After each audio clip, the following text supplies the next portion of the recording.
There's really nothing worse than being under examination by the IRS. So if you're stuck in an IRS audit, you may not know what to do. Most people, they only fortunately experience it once. So if you are stuck in an IRS audit, we've got some guidelines for you. We've got the top 5 do's and the top 5 don'ts. So Tony, what's a first do that you should do in an IRS audit? Okay, so every practitioner is going to have slightly different top 5. So let's talk about my top 5, and then we'll talk, you and I, about whether we agree or we think perhaps that's an item that shouldn't be in the top 5 at all. So my first of the top 5 is the opening conference.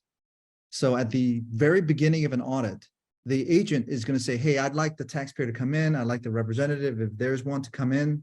Let's have a discussion. And it's usually preceded with an IDR, which is an information document request. And the agent says, hey, I'm going to have an opening conference. Here's the initial information document request. Bring those documents in and come meet with me so we can see how we're going to go. There, the representative usually attends. And my first top 5 is that the taxpayer, that's the actual taxpayer, not just the representative, but the taxpayer should attend the opening conference. And I think that's one of the critical aspects that I think taxpayers should follow, unless they have something really bad to hide. They don't want to talk about anything because they feel like there's just too many bad things to hide. The taxpayer should show up, and that's my first of the top 5 do's. Why? It shows the agent that there's nothing to hide, and it shows the agent that there's a human element, not just a rep, because when you get reps, especially attorneys involved, things get a bit heightened. So I think that the taxpayer should attend and not simply delegate that to the rep. What do you think, Nick? I agree. So in most cases, this is a very good thing to do. You do want to humanize things. You don't want to be just another name on a piece of paper. You want to humanize yourself, and this way maybe you can avoid the worst outcomes in the audit. You know, I would say mostly because there are some situations where a taxpayer wouldn't want to appear in an IRS audit because, again, this is a law enforcement function, and you are making statements that can be held against you if you do speak to an IRS agent. What do you think about that, Tony? Yeah, it's a judgment call. In most instances, humanize it, have the taxpayer attend, so the agent can really see the person behind the numbers and the documents. But let the representative make the final call, because a representative will eyeball and look at the taxpayer. Some taxpayers engender good feelings. They just call upon the agent to say, hey, look, I just want to finish this audit. It's a good person. Let me get through it. Other taxpayers, based on their personality and the way they come off in meetings, they're not going to help themselves. So let the rep make the call in a nice way. I think you should attend. I think it'll help your case. And I think in other instances, the rep should say, and be honest, you're not going to help your case. Let me handle it. But in most instances, I think once the rep sees and talks with the taxpayer should attend. That's a great do. So that's definitely on my list as well, Tony. That's a great one. So let's move on to number 2. What's number 2 on your list? Now, this again is from the taxpayer's perspective. And I think the second do in an audit is the taxpayer should do this, which is oversee the work of the tax representative. What do I mean by that? And let me explain. I think most taxpayers, in my experience, simply hand off the work and they really don't keep tabs on the rep. And the rep can go sideways. That is, the representative could be overly aggressive. The representative could be evasive, dogmatic, difficult, all the terrible things that create animosity in the audit. And if the actual taxpayer knew that that was the approach of the rep, I think the taxpayer would be mortified because it doesn't help the process. So if a taxpayer is involved and has a regular meeting and oversees the rep's work, I think the chances of a positive, quick outcome is very good. And I've seen too many instances where taxpayers rep just goes amok and they're beating their chest, they're screaming. Sometimes I've had situations where they're yelling profanities at me, alleging fraud, just all sorts of nonsense. And it certainly feeds their ego, thinking that they're doing battle against the IRS. But in most instances, in virtually every instance I've been involved in an audit, Nick, the IRS simply wants information. We don't want fights. The IRS simply wants information. And once the IRS has information, they want to make an adjustment or typically just say, we're satisfied, we'll leave. But then we run into a taxpayer's rep who just goes off the rails. And I think if a taxpayer really oversees a rep, they'd stop that immediately. So the second do for a taxpayer is oversee your rep. Don't let them just play in the sandbox by themselves with the IRS. What do you think, Nick?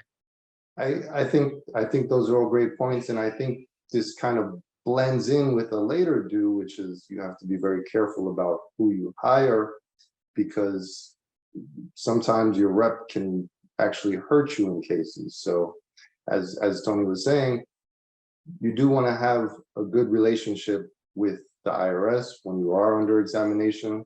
You don't, sometimes you may need to be combative, but you generally don't want to ratchet things up so that it becomes a combative relationship. So I think that, diligently overseeing is very important. Again, but there is a fine line here between diligently overseeing and being overly diligent. To the extent you are getting the right person in place, which is of course very important. You don't want to try to, oversee or micromanage what they're doing. You do have to understand that your rep is, an expert in this field, and they should know the best course of action to get you out of this jam. So that's on my list too, Tony. That's a great do. So let's move to the next one. What's the next do? Well, number 3, for a taxpayer to follow, a do in an audit, is to make sure that the taxpayer and the rep cooperates with reasonable requests by the IRS. Again, this gets to the human element. So part of the audit is information gathering. Once a taxpayer files a return, they report numbers. The IRS doesn't have anything more than numbers. So that's why the IRS in an audit needs to pull information and ask for information. What a taxpayer needs to do is comply. And I've had instances where a taxpayer or a rep just doggedly refuses, and they're just very difficult. And what that triggers, when there's such a pushback, when there are reasonable requests, the natural inclination of somebody on the IRS side is, why are they pushing back when there's a reasonable request? They must have something to hide. So before you get to that point, I think a very good do, which is number 3, is to make sure you respond to reasonable requests promptly. And what's a reasonable request? Anything that's relevant to the year and the issue under audit. And what doesn't that mean? Well, what's unreasonable? Anything that asks for privileged information, anything that asks for something that's not a legal request. Well, let me give you an example of what's not a legal request. If there's an audit of the 2013 year and the agent says, well, I'd like to get some information from you for the 2010 year. Well, that's not a year under audit. So any information related to a year not under audit is not a legal request unless the agent connects the request to make it legal, such as a net operating loss from the 2010 year that flowed forward and is taken as a deduction, net operating loss carry forward, in the 2012 year, which is under audit.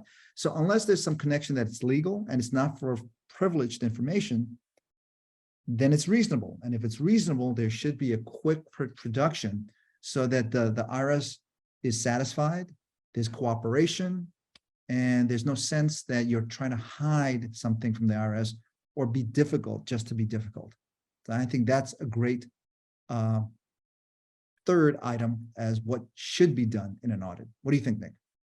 So Tony, as tax attorneys, we're always thinking 3 steps ahead. We're thinking about eventual litigation. So cooperating with reasonable requests does help you legally if this does proceed down the road towards litigation or administrative appeals, because cooperating with reasonable requests is required in certain situations. So if you want to, in almost all cases, the burden is going to be on the taxpayer to prove that they're entitled to something or that the IRS made a mistake during the audit. It's not a great place to be in when you have the burden to prove something. So if you cooperate with all reasonable requests and you substantiate items, you can potentially switch the burden to the IRS. So this is always a good thing to do, and it's really something that you're required to do. There are situations, again, this is not always the case. Sometimes these things go out the window because there are other issues. But that's why your rep should be paying attention to whether there are privilege issues or other issues that might make cooperation not such a great idea. Mm-hmm. But that's a great point, Tony. So let's move to number 4. Yeah, number 4 touches upon a statutory mechanism where Congress said we want to incentivize the IRS and taxpayers to resolve a tax audit that results in some adjustment, some disagreement. We want to accelerate it. We want to incentivize the parties not to proceed to litigation. And that incentive is built into what's called a qualified offer. So what the qualified offer does is it prompts the taxpayer to say, hey, you may have a dispute with the IRS where the IRS says you owe X based on this adjustment to this item as reported. If you give a number in an offer, and what's statutorily called a qualified offer, and the IRS does not accept it within a certain period of time, which is 90 days from the date of the offer, then there's a consequence to the government if they later settle the case, resolve the case through litigation or some other means settlement, and the taxpayer has gone through all administrative options. That is, they've gone to appeals to try to resolve the matter. And ultimately, they're not successful. But the government does not settle for at least that number. That is, they don't resolve the case within the time period, which is 90 days. And the taxpayer ultimately resolves finally that case for less than what was offered to the government. Then the taxpayer gets fees, that's representative fees, paid by the government back to the taxpayer. And that puts a heavy burden on the government to say, hey, you must consider this qualified offer. And why is this something that must be considered by taxpayers? Because it's an incentive, a statutory incentive to get things done without the need for further litigation or further dispute. So it's a mechanism. I think a lot of, I've in my practice with the government, I have not seen a lot of this, and it's a statutory mechanism. The government has nothing to do with it. The government cannot initiate a qualified offer. The ball is in the taxpayer's court. But with that said, the taxpayers very infrequently use a qualified offer to put the government on the clock, to consider something, a number, to resolve a case early. And I think that's something that should be considered routinely by the taxpayers. You know, Tony, so really with tax disputes, there's usually not a winner, right? Because at the end of the day, usually the best outcome is that you don't owe any additional money to the government, right? That's not such a great win. And you might have incurred legal fees in reaching that point. There potentially you can get a refund from the government, but usually the best outcome is, hey, I don't owe any additional money, but I'm out of pocket for these legal fees that I've incurred to get to that point. So this is something that is great to consider because you can at least recoup some of those legal fees. There are maximum amounts that the government will be obligated to repay per hour to your lawyer, and your lawyer's fees might be higher than that, but you can at least recoup some of the fees if this is successful. So certainly the fact that practitioners don't use this more is, it's really a shame, but that's a great do, Tony. So what's your last one? The last of the 5 goes back to the theme, I think, that we talked about before, which is humanizing the audit. The last of the 5, the 5th due for a taxpayer in an IRS audit is to hire a kind, knowledgeable tax professional to serve as your representative. So first, you've got to make sure that they're competent. So look at their bio, look at their experience, make sure that they have sufficient experience. If it's a tax attorney, ask how many tax court opinions do you have? Can you give me a few references of other tax practitioners or clients that can speak to your knowledge of tax? So once you get past the competency aspect, I think a critical element is to hire someone, a tax professional, who obviously is competent, but who's kind. A lot of an audit success or not depends on how professional a representative is. And I think part of professionalism is the ability to work cooperatively with the government, acting with dignity, acting with kindness, so that although you could be adversaries, you work collaboratively to determine, well, what facts support the issue, what's the relevant case law. So us, as former government attorneys, if we have positive support, legal support, we present that to everybody, including the adversary. But if we have negative authority, we present that to the court, because we're required to present that to the court as officers of the court. And we ethically present all contrary authorities to the other side, because that's the right thing to do. And I think likewise, an audit will go so much better for the taxpayer if the representative is both competent, so they know what they're doing, but also kind and professional in the sense that they're always working with the IRS, so that there's not combat. And so the last thing I'll say about this is, if a taxpayer is interviewing tax professionals and the tax professional tells the taxpayer, well, you should hire me because I'm a dog fighter. I'm going to make it so difficult for the IRS, they won't know what to hit them. At that point, I'd say take a pass on that practitioner, because that is not going to yield the best result. You don't want a dog fighter. You want someone that knows what they're doing, that can work cooperatively, but certainly serve as an advocate, but not make things difficult. Because if that representative just wants to make things difficult for the IRS, it's not going to go well. What do you think, Nick? So I think those are all great points, Tony. There's always a gray area, in this consideration. So certainly you can go too far, right? You don't want to hire a rug that's just going to get walked over. So that's not what you want. But you do want someone who's kind, and that they have your best interest at heart, and they're always going to pursue your best interest in whatever they do in this engagement. So, and they need to be able to work with people also. I mean, that is a very important point, because if you don't work with people, you're not going to get anywhere. So yeah, I'm going to go back to one story. I think, Nick, you and I were talking about at work when we were both IRS attorneys. Some attorneys, they may bark a bit, but when they come to trial, all of a sudden they fold because they're afraid to go to trial. And so we've talked about the fact that, my goodness, if we were on the other side, there's a basis to try the case, to advocate further and go to trial, and yet they just fold. So that's a competency issue. They're just not good in court. They're not comfortable in court. So they balk at going to court. And we talked about the fact that, well, they really should have advocated further. That's a competency issue.